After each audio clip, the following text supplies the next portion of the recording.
L'objectif, il était clair dès le départ, se qualifier directement et finir premier.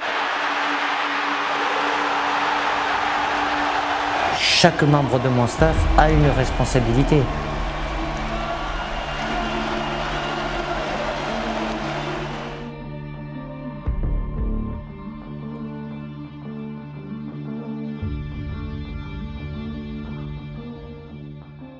Moscou, le rendez-vous. La campagne de Russie a été longue, 18 mois d'éliminatoire, mais fructueuse puisque les Bleus se sont qualifiés, premiers de leur groupe, et qu'ils sont tête de série au moment de connaître leurs adversaires en phase finale.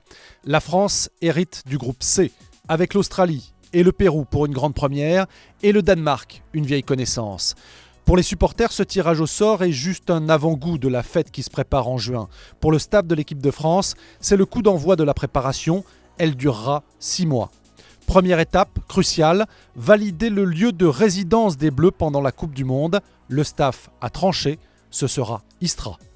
Le plus important, c'est d'avoir les infrastructures nécessaires, la commodité. On n'est pas là, et je n'ai jamais cherché à avoir du luxe, mais que ça soit confortable, qu'on se sente comme chez nous. C'est le rôle de Philippe Brocharieux de coordonner tout ça avec les différents secteurs. Évidemment, il y a le secteur médical et ce qui va à la préparation physique, de faire en sorte que voilà, on prenne ce qui nous sert, que tout soit acheminé là-bas, parce que bon, pendant l'Euro, en France, il y a un petit souci, on peut le régler.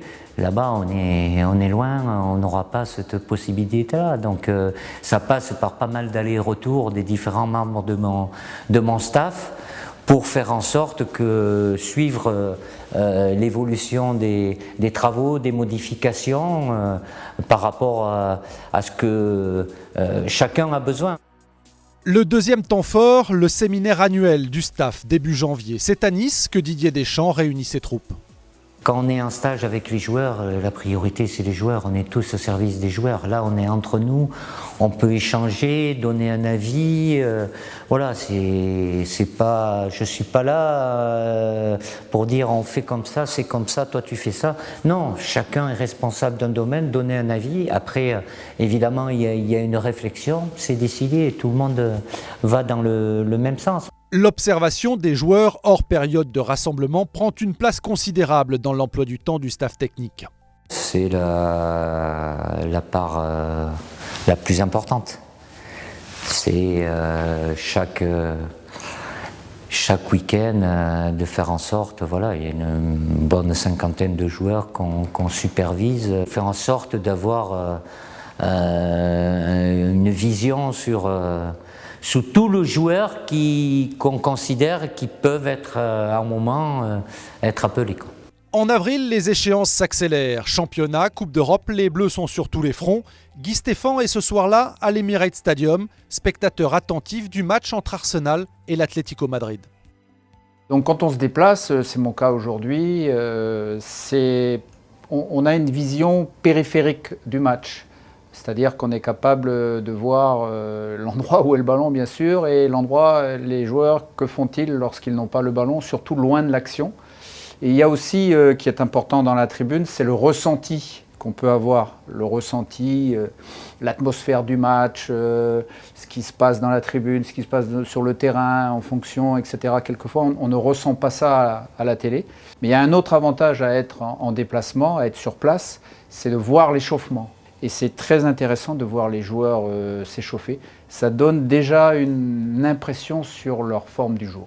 Rester chez soi, c'est-à-dire on peut en voir, c'est surtout le cas le week-end, le samedi ou le dimanche par exemple, il y en a 5, 6 à voir.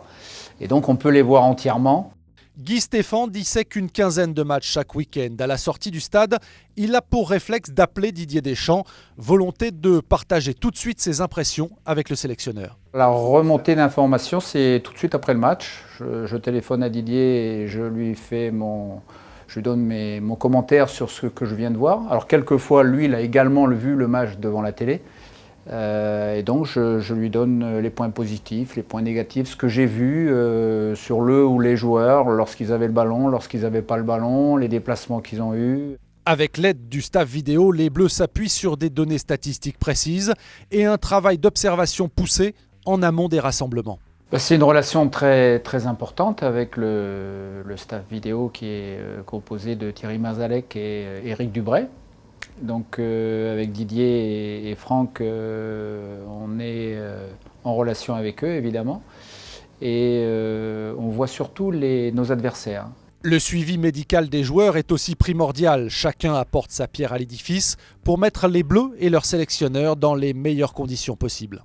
Franck Le Gall, le médecin, voire Christophe Geffroy aussi, le physio qui s'est déplacé avec Grégory pour aller dans les clubs aussi, pour avoir ce contact. Et c'est un suivi, pas quotidien, mais régulier, pour savoir l'évolution qu'on fait encore aujourd'hui. Pour moi aussi, ce qui est capital, Guy le fait aussi, d'avoir cet échange-là, pas que quand ils sont blessés, quand ça se passe bien, quand c'est leur anniversaire, voilà, ça fait partie de la relation humaine. C'est pas de j'aime pas celui-là, j'aime celui-là.